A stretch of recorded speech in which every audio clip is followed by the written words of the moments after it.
Speech off. Hi guys, welcome back to my channel. So you're getting a video dump today just because I have time. I'm home today and it's just easier to upload videos as soon as I post them or as soon as I make them. Otherwise I lose them. So yeah. Also, well, this video is what I added to Goodreads in the second half of October, and it's really short for once, so I'm just like, let's just do this. This is gonna be quick. So yeah, let's just get started. I'm also hopefully going to do my spoilery review for Chamber of Secrets. Honestly, that's why I want to get these done, because I'm really excited to do that video. So we'll see if that happens today. But this is the second video I'm about to record and upload. So what I added to Goodreads the second half of October.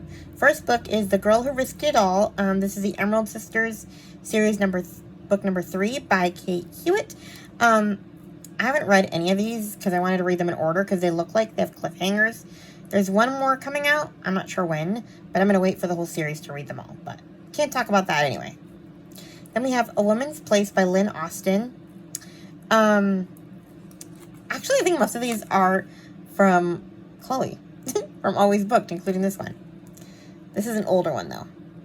They watch their sons, their brothers, and their husbands enlist to fight a growing menace across the sea. And when their nation asked, they answered the call as well. Virginia longs to find a purpose beyond others' expectations. Helen is driven by a loneliness money can't fulfill. Rosa is desperate to flee her in-laws' rules. Jean hopes to prove herself in a man's world.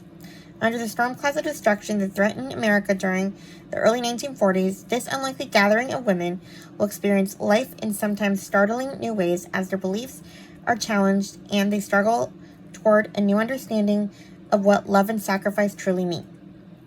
Sounds like fun. Then we have a few new releases that Chloe did in her new release video. Honestly, that's the majority of this list. So first we have The Clinic by Kara Reinhardt. This one comes out November 8th. One doctor, one patient, one terrible lie. I used to have it all. My ex-boyfriend and I were madly in love and dreamed of starting a family. When I found out I couldn't have children, it broke me. Now at my job at the fertility clinic, I give other couples what I could never have. The day my ex and his new wife walk into my clinic, my heart shatters all over again. He's back. Now I stand here with a syringe trembling in my hand and an impossible decision to make. Do I help them conceive a child even though I know he's keeping a dangerous secret? Or do I protect his wife, my patient now, and take what's rightfully mine? Motherhood is a gift. I want a baby so bad it hurts. My ex knows the dark secrets that haunt my own past too. But has he underestimated how far I'll go to get the child I've dreamed of? I'm confused. Only one thing is for certain. If ever anyone discovers what I'm about to do, it will tear us all apart. This confuses me to no end, because it's like, why would this help you get a kid? It's still her baby? I'm confused. Are they using her eggs? I need to know. Anyway, next we have The Sunflower House by Adriana Allegri. This is coming out November 12th. Family secrets come to light as a young woman fights to save herself and others in a Nazi-run baby factory, a real-life Handmaid's Tale, during World War II. In a sleepy German village, Alina Strauss's life seems idyllic. She works at her uncle's bookshop, makes strudel with her aunt, and spends weekends with her friends and fiancé. But it's 1939, Adolf Hitler is chancellor, and Alina's family hides a terrifying secret. Her birth mother was Jewish, making her a Mischling. One fateful night, after losing everyone she loves, Alina is forced into service as a nurse at a state-run baby factory called Hochland Home.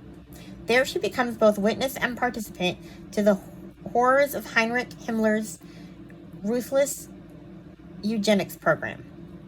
The Sunflower House is a meticulously researched debut historical novel that uncovers the notorious Lebensborn program of Nazi Germany.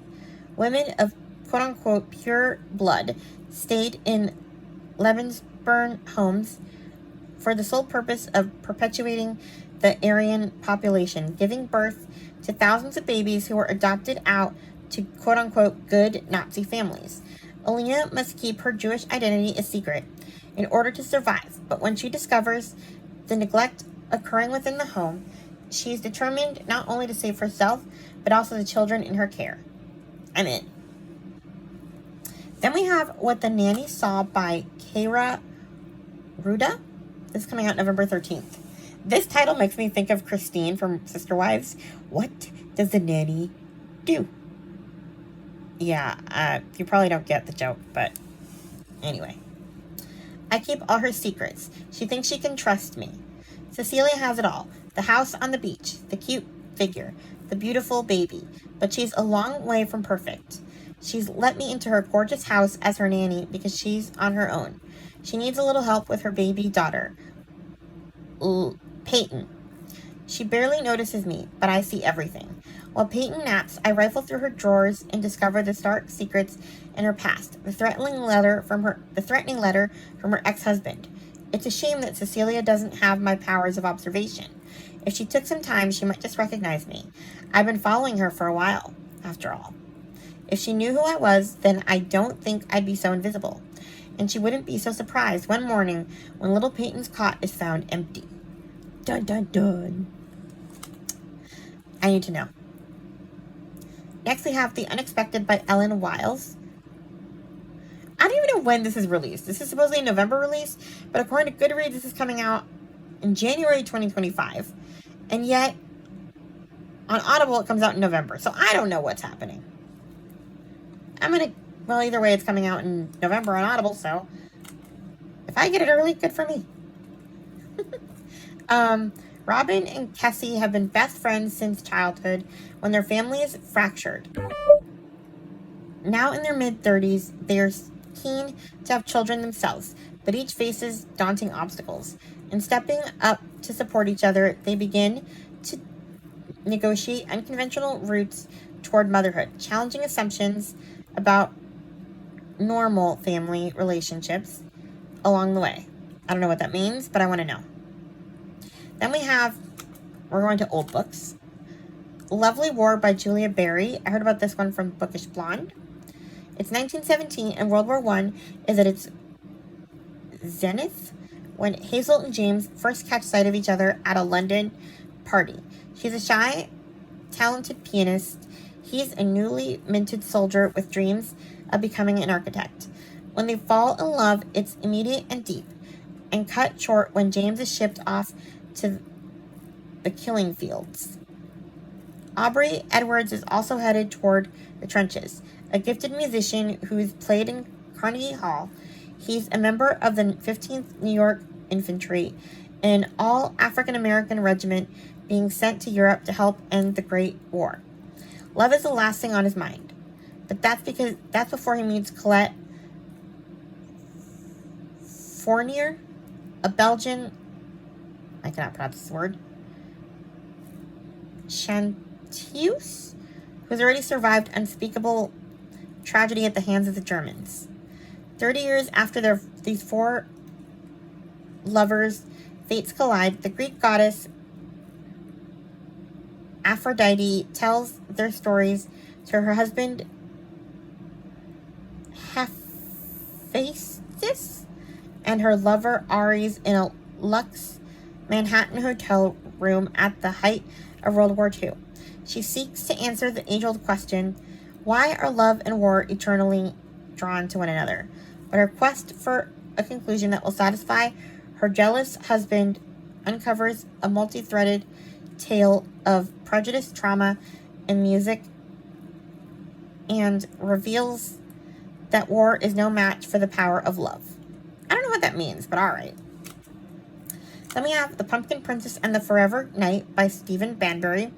I heard about this one from the Currently Reading podcast, and I already read it and talked about it in my wrap-up, so we will leave that one there. Then we have Someone in the Attic by Andrea Mara, also a Currently Reading recommendation. You thought you were home alone. Anya is enjoying a relaxing bath when she hears a noise coming from the ceiling. Through the open bathroom door, she sees the attic hatch swing down and a masked figure drops to the floor. 30 seconds later, Anya is dead. You're not afraid of being alone in the dark. You're afraid you're alone. You're afraid you're not alone. What? This sentence is weird. Whatever. But, yeah. Creepy story. I read All Her Fault by Andrea Mara, and that was a kidnapping story, so I'm curious to see what this is.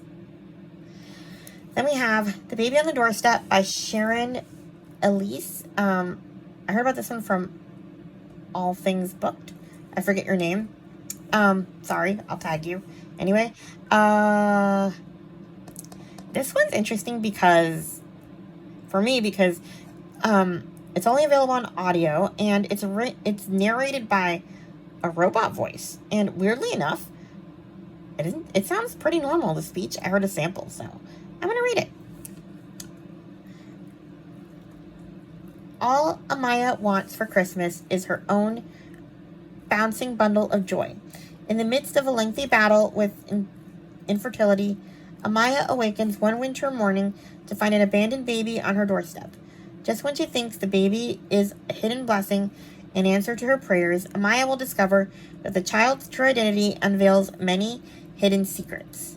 Okay, is this a Christmas story? Because if it is, I'm saving it for December. I love a good baby finding at Christmas. Last book, The Shore of Forever by Alora Maxwell. Heard about this one from Lindsay's Little Library. In the 1950s, the world is still recovering from World War II. Families look for new lives in places across the sea. Mothers find their peace playing homemaker. And soldiers try to move past decisions made during their time at war.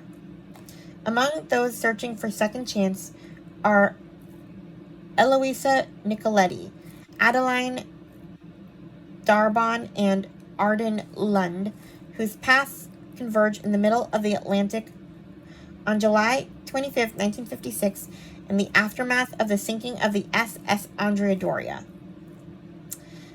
So, yeah. I guess there's 3 different ships, and each woman is on a different ship, and they all kind of meet up after the SS Andrea Doria goes down. So it's kind of similar to Titanic, but different ship. So, yeah, I'm interested. Good, maybe potential read for a storython, because it's something I never heard of. So, yeah. And that is the rest of what I added to Goodreads in October. So, yeah, I think this is short. Please like, comment, and subscribe, and I'll talk to you guys in my next video. Bye! Speech on. 20. Close. Stop recording video.